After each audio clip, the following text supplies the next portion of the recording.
पुलवामा में, जैसे रेवंत रेड्डी ने कहा कि ये आईबी और रॉ का फेलियर था, संजय राउत वगैरह कहते हैं कि बालाकोट स्ट्राइक में कौए मरे थे, ये सब उठा रहे हैं। सर्जिकल स्ट्राइक और एयर स्ट्राइक के बाद पाकिस्तान का रिएक्शन अगर वो देखते तो ये न बोलते। जिस घर से पथराव की घटना की एफआईआर होती उनको सरकारी नौकरी अब नहीं मिलती है। जो टेररिस्टों से रिश्ते रखे उनको सरकारी नौकरी से बेदखल किया जा रहा है। फारूक अब्दुल्ला साहब को संज्ञान होना चाहिए कि आपके शासन में वहां 8%, 10%, 13% वोटिंग होती थी, कल 40% तक, 36% तक वोटिंग हुई। बालाकोट स्ट्राइक और पुलवामा के ऊपर भी फिर से चर्चा शुरू हो गई है। लोग कह रहे हैं कि पुलवामा में, जैसे रेवंत रेड्डी ने कहा कि ये आईबी और रॉ का फेलियर था, संजय राउत वगैरह कहते हैं कि बालाकोट स्ट्राइक में कौए मरे थे, ये सब उठा रहे हैं।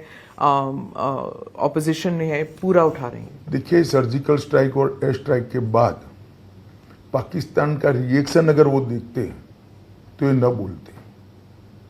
ये लोग इतने छोटे मन के हो गए हैं कि मोदी जी को इसका यश न मिले इसलिए ऐसी भ्रांति फैला रहे हैं कि जैसे कुछ हुआ ही नहीं। मुझे बताइए स्मिता जी, इतने बम धमाके 10 साल में हुए सोनिया मनमोहन सरकार में, एक का भी कॉन्क्रीट जवाब दिया गया है क्या? 26/11 सिर्फ 26/11 नहीं, ब्लास्ट के सीरीज ऑफ ब्लास्ट हुए। जयपुर, मुंबई, अहमदाबाद, हैदराबाद, मालेगांव। क्या किया आपने? विरोध भी नहीं किया, माइनॉरिटी वोट बैंक के डर से।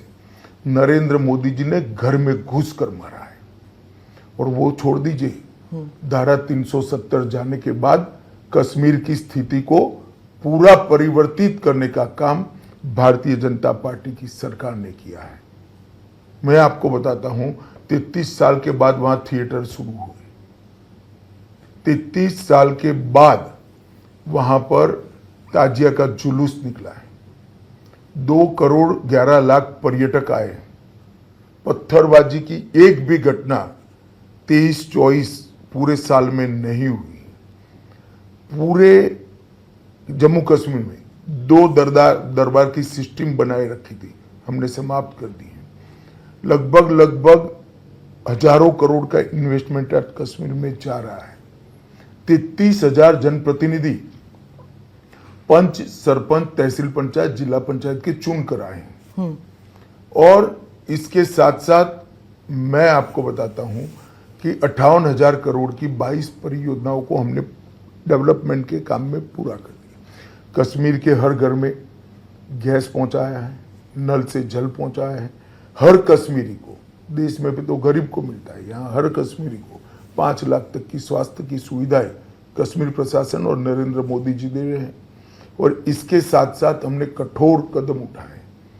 जिस घर से पथराव की घटना की एफआईआर होती उनको सरकारी नौकरी अब नहीं मिलती है। जो टेररिस्टों से रिश्ते रखे उनको सरकारी नौकरी से बेदखल किया जा रहा है। कठोर कदम हमने उठाए और इसका आज नतीजा है कि जो लोग भारत के संविधान को मानते नहीं थे, चाहे जमाती इस्लामी हो, चाहे हुर्रियत हो, 2 दिन पहले चुनाव में सबने वोट किया है। और फारूक अब्दुल्ला साहब को संज्ञान होना चाहिए कि आपके शासन में वहां 8%, 10%, 13% वोटिंग होती थी, कल 40% तक, 36% तक वोटिंग हुई। पहली बार कश्मीरी पंडित 35% से ज्यादा वोट डाले हैं। जो विस्थापित है उनको भी अपना अधिकार वापिस मिले।